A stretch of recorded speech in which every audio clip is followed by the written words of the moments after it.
নমস্কাৰ বন্ধুসকল, বহুত দিন ভিডিঅ' বনোৱা হোৱাই নাই। মানে ডিব্ৰুগড়ৰ পৰা অহাৰ পৰা ইমান গা চা ভাল নাছিলে, সেইকাৰণে ভিডিঅ' বনোৱা নাছিলোঁ। তাৰ বোলো আকৌ আজিৰ পৰা কণ্টিনিউ কৰোঁ। এইফালে আইতাই কাটি আছে মানিমুনি, আজি বোলে মানিমুনি ভাজি বনাব। লগত আকৌ আছে এয়া জলকীয়া আগ। কোনোবাই খাই পাইছেনে এনেকৈ মোক জনাব। তাৰপৰা আইতাই ক'লে কেইটামান মটৰ মাহ লৈ আগে যা, তাত দিলে খাই ভাল পাবি। তাৰপৰা মই মটৰ মাহ দি পেলাই ওলাই গ'লোঁ ৰহেদৈ ওচৰলৈ। আৰু গাই চাওক না, এইজোপা হৈছে ৰহেদৈ গছ। চাওকচোন পুৰা ডাল ভৰি ভৰি লাগিছে, কিন্তু কি হ'ল পৰিলে যে ফাটি ফাটি যায়। ৰহেদৈ আৰু কৰদৈ দুইটা বোলে বেলেগ বেলেগ হয়। মানে ৰহেদৈটো খাবলৈ মিঠা হয় আৰু কৰদৈটো খাবলৈ টেঙা হয়। তাৰপৰা গাইছ মোৰো মানে পূৰা কষ্ট কৰি ৰহেদৈ পাত লাগি আছোঁ। তাৰপৰা দাওবাইডাল সৰু হ'ল, দীঘল দাওবাইডাল আনিলোঁ এইবাৰ পাৰিম বুলি। তাৰপৰা গাইছ মানে কি হয় পৰিলে ফাটি যায়।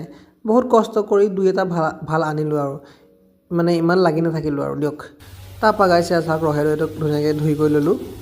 মোৰ আকৌ গাইছ ৰহেদৈ খাওঁতে নিমখ জলকীয়া একো নালাগে, মানে মই সুদাই সুদাই খাই দিব পাৰোঁ, কাৰণ বহুত মিঠা হয় ন ৰহেদৈ খাবলৈ।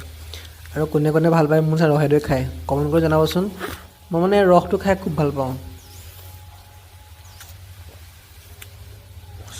তাৰপিছত আকৌ আইতাই ভাত খাবলৈ মাতিলে। এয়া চাওক আইতাই বনোৱা মানিমুনি, মটৰ মাহ আৰু জলকীয়া আগৰ ভাজি। তাৰপৰাই ৰহদৈ যে আনিছিলোঁ, ৰহদৈ অকণমান আইতাই চাটনি বনালে। তাকে বোলো ধুনীয়াকৈ ভাতটো খাই লওঁ আৰু গাইছ আজিৰ ভিডিঅ'টো ইমানেই আছিলে। নেক্সট ভিডিঅ' লগ পাই আছোঁ কাইলৈ। বাই বাই গাইছ, যদি ভাল পায় এটা লাইক কৰি দিব আৰু এটা ফ'ল' কৰিব নাপাহৰিব দেই। বাই।